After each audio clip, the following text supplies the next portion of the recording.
నమస్కారం, జై శ్రీరామ్. ప్రస్తుతం ట్విట్టర్, ఇన్స్టాగ్రామ్, యూట్యూబ్ ఏది ఓపెన్ చేసినా సరే ఒక్కడైతే ట్రెండింగ్లో ఉంది. Hashtag boycott Rajamouli, hashtag boycott Varanasi. ఇదైతే ట్రెండింగ్ అవుతుంది. అసలు రాజమౌళి గారు చేసిన తప్పేంటి? ఆయన అంత పాపమేం చేశాడు? ఆయన ఎందుకని మనం బాయ్కాట్ చేయాలి? హిందూ సంఘాలు అలాగే హిందువులు ఆయన మీద అయితే మండిపడుతున్నారు. అలాగే రాష్ట్రీయ వానర సేన వాళ్ళైతే రాజమౌళి గారి మీద కేసు కూడా ఫైల్ చేశారు. సో అసలు రాజమౌళి గారు చేసిన అంత పెద్ద పాపం ఏంటనేది ఈ వీడియోలో అయితే చూద్దాం. వీడియోని చివరి వరకు అయితే చూడండి. చూసిన తర్వాత మీ అభిప్రాయం ఏదైనా సరే మీరు నాతో ఏకీభవించినా అలాగే విభేదించినా కూడా దాని కింద కామెంట్ సెక్షన్లో కామెంట్ చేయండి. కానీ దానికన్నా ముందు వీడియో అయితే కొంచెం పూర్తిగా చూడడానికి ప్రయత్నించండి. రీసెంట్గా జరిగిన గ్లోబ్ టాటర్ ఈవెంట్లో అనుకున్న టైంకి గ్లిమ్స్ అనేవి ప్లే అవ్వలేదు. దానికంటే ముందే రాజమౌళి గారి నాన్న రాజేంద్ర ప్రసాద్ గారు ఆ ఈవెంట్లో హనుమంతుడి గురించి కొన్ని మాటలు అయితే మాట్లాడారు. ఈ కథని హనుమంతుడి వారే నాతో రాయిస్తున్నారు, అలాగే హనుమ మన వెనుకుండి వెన్నుతట్టి ఆయన అయితే నడిపిస్తారు. ఈ సినిమా మొత్తం కూడా ఆయన మన వెనుకుండి నడిపిస్తున్నారు అన్నట్టు కొన్ని మాటలు అయితే రాజేంద్ర ప్రసాద్ గారు ఈ యొక్క ఈవెంట్లో మాట్లాడడం జరిగింది. ఇక్కడ ఏంటంటే అనుకున్న టైంకి గ్లిమ్స్ అనేది ప్లే అవ్వలేదు. అది మనందరికీ కూడా తెలిసిందే. కొన్ని టెక్నికల్ ఇష్యూస్ వల్ల అదైతే ప్లే అవ్వలేదు. దాంతో రాజమౌళి గారు చాలా డిసప్పాయింట్ అయ్యి ఈ విధంగా అయితే మాట్లాడారు. మీకు కింద వీడియోలు అయితే చూపిస్తున్నాను, ఒకసారి చూడండి. ఎలాంటి కట్స్ అనేవి చేయలేదు. ఆయన ఏం మాట్లాడారు యాజ్ ఇట్ ఈస్ అదైతే చూపిస్తున్నాను, ఒకసారి అయితే చూడండి. నాకు దేవుడి మీద పెద్ద నమ్మకం లేదండి. నాన్నగారు వచ్చి ఇందాక హనుమ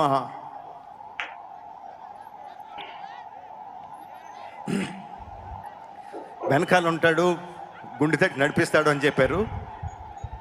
ఇలా అయిన వెంటనే కోపం వచ్చింది, ఇదేనా నడిపించేది అని.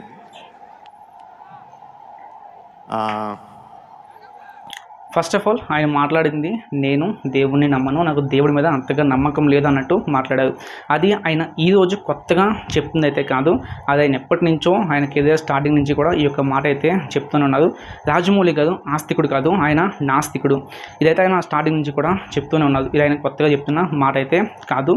అలాగే నాస్తికత్వం అనేది తప్పైతే కాదు. ఎంతవరకు అంటే అదొక లిమిట్లో ఉన్నంత వరకు, దైవతోషణ చేయనంత వరకు, ఒక లైన్ క్రాస్ చేయనంత వరకు నాస్తికత్వం తప్పనేది కాదు. ఈ మాట నేను చెప్తుంది కాదు, బ్రహ్మశ్రీ చాగంటి కోటేశ్వర గారు అయితే ఈ యొక్క మాట చెప్తున్నారు. ఆయన వీడియో కూడా ఒకసారి ప్లే చేస్తాను, అది కూడా మీరైతే కొంచెం క్లియర్గా చూడండి. కొంతమంది భగవంతుడిని నమ్మరు, భగవంతుడు లేడు అంటారు. భగవంతుడు లేడు అన్న వాళ్ళని, నాస్తికుల్ని నేను చాలా చాలా గౌరవం ఇస్తాను. ఎందుకు అంటారేమో, మీరు ఆశ్చర్యపోతారేమో నేను ఈ మాట అన్నప్పుడు. వాళ్ళు ఒక సిద్ధాంతాన్ని నమ్మారు, నేను భగవంతుడు ఉన్నాడు అని చెప్తున్నాను. వాళ్ళు భగవంతుడు లేడు అని నమ్మారు. వాళ్ళు భగవంతుడు లేడు అని నమ్మి భగవంతుడు లేడని నమ్మి జీవనం చేస్తున్నారు. వాళ్ళ జీవితంలో నిజాయితీ ఉంది. లేడన్న వాళ్ళు లేడన్నట్లే బ్రతుకుతున్నారు. కానీ ఉన్నాడు ఉన్నాడని చెప్తున్న నేను ఉన్నాడని వేదిక మీద చెప్పి లేడన్నట్టుగా వెనక్కి బతికితే నాదా తప్పు, వాళ్ళదా గొప్ప? ఎవరు గొప్ప? నిజాయితీలో నాకన్నా వాళ్లే గొప్ప కాదా? వాళ్లే గొప్ప. చూసారు కదా, బ్రహ్మశ్రీ చాగంటి కోటేశ్వర గారు నాస్తికుల మీద ఆయనకున్న అభిప్రాయం ఇది. అలాగే నాస్తికత్వం అనేది తప్పైతే కాదు.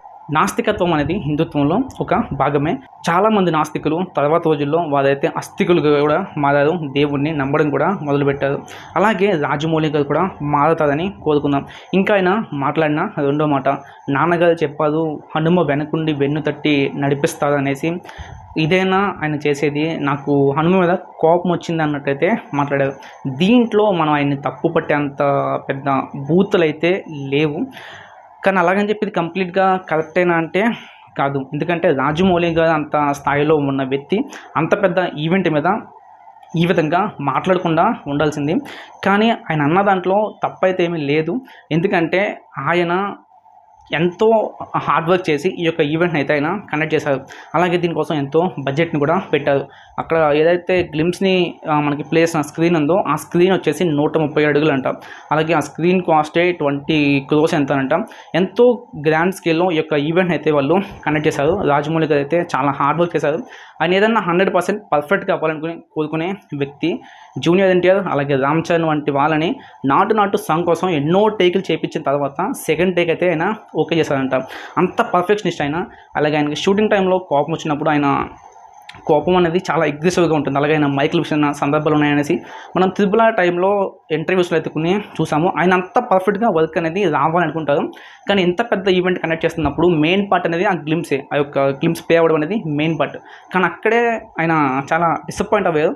దాంతో ఈ విధంగా ఆయన అయితే కంట్రోల్లో లేకుండా మాట్లాడడం అనేది జరిగింది. ఈ స్టేజ్ మీద ఆయన ఎక్కడ కూడా హనుమంతుడిని అవమానించే విధంగా అయితే మాట్లాడలేదు. నాన్నగారు చెప్పారు హనుమ వెనుకుండి నడిపిస్తారనేసి, కానీ ఏంటి ఆయన చేసింది ఎలాగ చేశారనేసి ఆయన బాధపడుతూ హనుమన్ అయితే అడిగారు అనమాట. అంటే ఒక తల్లి మీద పిల్లవాడు అలిగితే ఏ విధంగా ఉంటుందో ఆ విధంగా అయితే ఇది ఉంది. చాలామంది కూడా దీన్ని అయితే అర్థం చేసుకున్నారు, కానీ కొంతమంది అర్థం చేసుకోకుండా దీన్ని చాలా రాంగ్ అయితే వాళ్ళు అర్థం చేసుకుంటున్నారు. అలాగే చాలామందికి చూపిస్తున్నారు, ప్రొటెక్ట్ చేస్తున్నారు జనాలకి. దీనివల్ల మనకైతే చాలా లాస్ ఉంది, ఎస్పెషల్లీ హిందువులకి. ఎందుకంటే ప్రస్తుతం ఉన్న సమాజంలో హిందుత్వాన్ని ఎంతో కొద్దో గొప్ప ఆయన సినిమాల్లో చూపిస్తున్న డైరెక్టర్ ఎవరైనా ఉన్నారంటే ఆయన ఎస్ఎస్ రాజమౌళి గారు, శ్రీశైల శివరాజమౌళి గారు. సో ఈ టైంలో మనం బాయ్కాట్ రాజమౌళి, బాయ్కాట్ వారణాసి అనడం వల్ల అది మన హిందుత్వానికే డ్యామేజ్. ఎందుకంటే ఈ ఈవెంట్లోనే ఆయన ఇంకొన్ని మాటలు కూడా అయితే చెప్పారు. అదేంటంటే ఈ యొక్క వారణాసి సినిమాల్లో రామాయణానికి సంబంధించిన ఒక ముఖ్యమైన ఘట్టాన్ని నేను చిత్రీకరించాను. దాంట్లో మహేష్ బాబుని కొన్ని రాముడి గెటప్లో కొన్ని ఫొటోస్ కూడా తీసుకున్నాం. ఆ ఫొటోస్ని ఆ యొక్క ఫోన్ వాల్పేపర్ కింద కూడా పెట్టుకున్నాను అనేసి రాజమౌళి గారు అయితే చెప్పడం జరిగింది.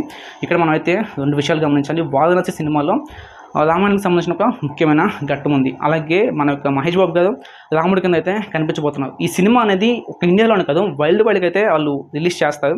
ఎన్నో దేశాల్లో, ప్రపంచ దేశాల్లో అయితే రామాయణం యొక్క గొప్పతనం అనేది ప్రపంచ దేశాలకైతే వెళ్తుంది.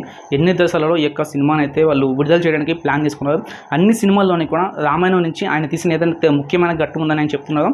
ఆ యొక్క ముఖ్యమైన ఘట్టం ప్రపంచ దేశాలన్నింటిలోనూ కూడా ప్లే అవుతుంది. రామాయణం మీద ప్రపంచ దేశాలన్నింటికి కూడా ఒక అవగాహన అనేది వస్తుంది. అది హిందువులుగా మనం ఇంకా గర్వపడాల్సిన విషయం. ఎందుకంటే ఒక డైరెక్టర్ వచ్చి రామాయణం నుంచి ఒక పార్ట్ని ఆయన రాజమౌళి గారు వర్క్ ఏ విధంగా చేస్తారు, ఎంత అద్భుతంగా ఆయన సినిమాలు తీస్తారనే విషయం మనందరికీ కూడా తెలిసిందే. కానీ అంత పెద్ద స్థాయిలో ఉన్న వ్యక్తి ఆ స్టేజ్ మీద అలా మాట్లాడడం కరెక్ట్ 100% అయితే కాదు. ఆయన కొంచెం చూసుకుని మాట్లాడాల్సింది. కానీ ఆ స్టేజ్లో ఆయన ఉన్న టెన్షన్లో, ఆ స్ట్రెస్లో ఆయన అయితే ఆ విధంగా మాట్లాడడం జరిగింది. దేనికన్నా చెప్పే విధానం అనేది ఒకటి ఉంటుంది. సో దాన్ని మనం ఎక్కడో మిస్ అవుతున్నాం. ఆయన చాలా దారుణంగా అయితే ట్రోల్ చేస్తున్నారు. ఆయన ఆ స్థితిలో ఆల్మోస్ట్ లిటరల్లీ ఆయన ఏడ్చే పరిస్థితిలో అయితే ఉన్నాడు. ఆయన మాట కూడా ఒకసారి మీరు గమనించండి. మరొకసారి ఆ వీడియో అయితే ప్లే చేస్తున్నాను. ఒకసారి ఆయన టోన్ అయితే మీరు గమనించండి. హనుమ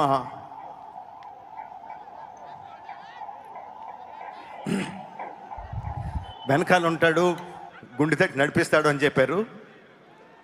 ఇలా అయిన వెంటనే కోపం వచ్చింది, ఇదేనా నడిపించేది అని. చూసారు కదా ఆయన టోన్ అనేది ఏ విధంగా ఉందో. ఆ టైంలో ఆయన దగ్గరికి వెళ్ళి ఎవరైనా సరే, రమగారు కానీ కేరవాణి గారు కానీ ఎవరైనా సరే ఆ టైంలో ఆయన దగ్గరికి వెళ్ళి ఆయన్ని పట్టుకుని ఒక హగ్గానికి ఇచ్చున్నా, ఆయన్ని టచ్ చేసి ఉన్నా, లేదా భుజం మీద చేసి ఉన్నా ఆ టైంలో ఆయన లిటరల్లీ ఏడ్చేవాదేమో మేబీ. ఎందుకంటే ఆయన టోన్ చూస్తే మనకు అర్థమవుతుంది ఆయన చాలా బాధలో ఉన్నదనేసి.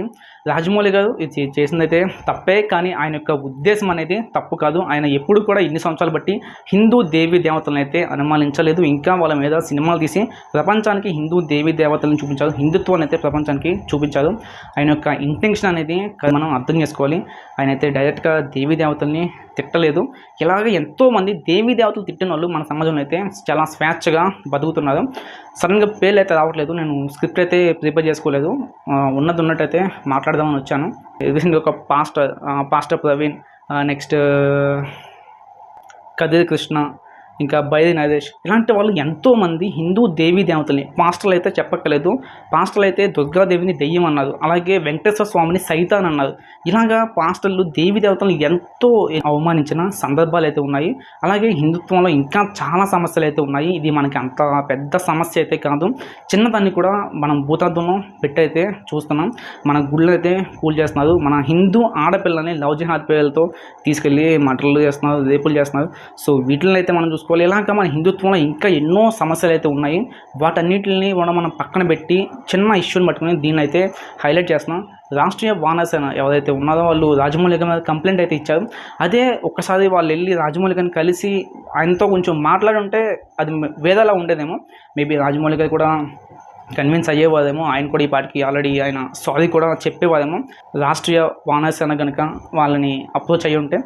సో ఆ రాజమౌళిగా కూడా ఫ్యూచర్లో మనకి మహాభారతాన్ని తీయాలనేది ఆయన డ్రీమ్ ప్రాజెక్ట్ అని చాలాసార్లు అయితే చెప్పారు. ఇలాగ మహాభారతాన్ని కూడా మన ముందుకి ఒక సినిమా రూపంలో తీసుకొచ్చే డైరెక్టర్ ఆయన. సో ఆయనకి హిందుత్వం మీద ఎలాంటి హేట్రెడ్ అయితే లేదు. ఆయన చాలాసార్లు చెప్పింది ఏంటంటే, నేను మతపరంగా హిందువుని కాకపోవచ్చు, కానీ నేను ధర్మాన్ని అయితే పాటిస్తానని అయితే చెప్పారు. ఆయన వల్ల హిందుత్వానికి జరిగినంత డ్యామేజ్ అయితే లేదు. ఇంకా హిందుత్వాన్ని అయితే ఆయన సినిమాల ద్వారా ప్రమోట్ చేశారు. కాబట్టి మనం ఈ టైంలో ఆయన్ని ఇలాగా ట్రోల్ చేయడం, ఇలా నెగిటివ్ చేయడం అనేది కరెక్ట్ కాదు.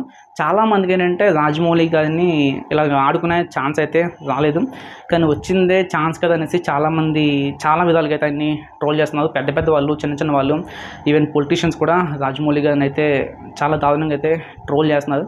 ఇది కరెక్ట్ కాదని నాకైతే అనిపించింది. మీ యొక్క అభిప్రాయం ఏదైనా ఉండొచ్చు, కింద కామెంట్ సెక్షన్లో కామెంట్ చేయండి. ఇది జస్ట్ నా యొక్క ఒపీనియన్ మాత్రమే, నేను అర్థం చేసుకుంటాను అనుకుంటున్నా. అలాగే సినిమా అనేది ఏ ఒక్కది కష్టం కాదు, కొన్ని కుటుంబాలు అనేవి సినిమా మీద ఆధారపడి ఉంటాయి. ఇలాంటి టైంలో మనం బాయ్కాట్ రాజమౌళి, బాయ్కాట్ వారణాసి అనడం అయితే కరెక్ట్ కాదేమో. ఎందుకంటే ప్రొడ్యూసర్లు అయితే పోతారు, అలాగే ఆ సినిమాకి వర్క్ చేసిన అందరూ కూడా దానివల్ల చాలా ఎఫెక్ట్ అవుతారు. ఇంకా సినిమాలో ఏమైనా తప్పుగా హిందుత్వాన్ని వ్యతిరేకించే విధంగా ఉంటే మనం దాని మీద డెఫినెట్గా అయితే ఫైట్ చేయొచ్చు. ఇలాంటి చిన్న చిన్న విషయాల్లో కూడా మనం ఆయన ఎంతలాగా అవమానించడం అనేది కరెక్ట్ కాదేమో. అలాగే ఇంకొంతమంది మాట్లాడే మాట ఏంటంటే, మొక్కై వంగనిది మానై వంగున, చిన్న పామైనా సరే పెద్ద కథతో కొట్టాలనేసి ఇంకొంతమంది అయితే మాట్లాడుతున్నారు.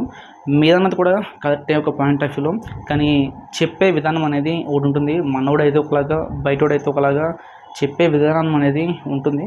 సో దాన్ని కూడా సరే మనం అయితే దృష్టిలో పెట్టుకోవాలి. ఇది కేవలం నా యొక్క ఎక్స్ప్లెనేషన్ మాత్రమే. మీకు ఏం అర్థమైంది ఏంటనేది కింద కామెంట్ సెక్షన్లో కామెంట్ చేయండి. జై శ్రీరామ్. భగవద్గీతలో ఒక శ్లోకం ఉంటుంది, కర్మణ్యేవాధికారస్తే మా ఫలేషు కదాచన. అంటే concentrate only on your actions, not on the results అని చెప్పి.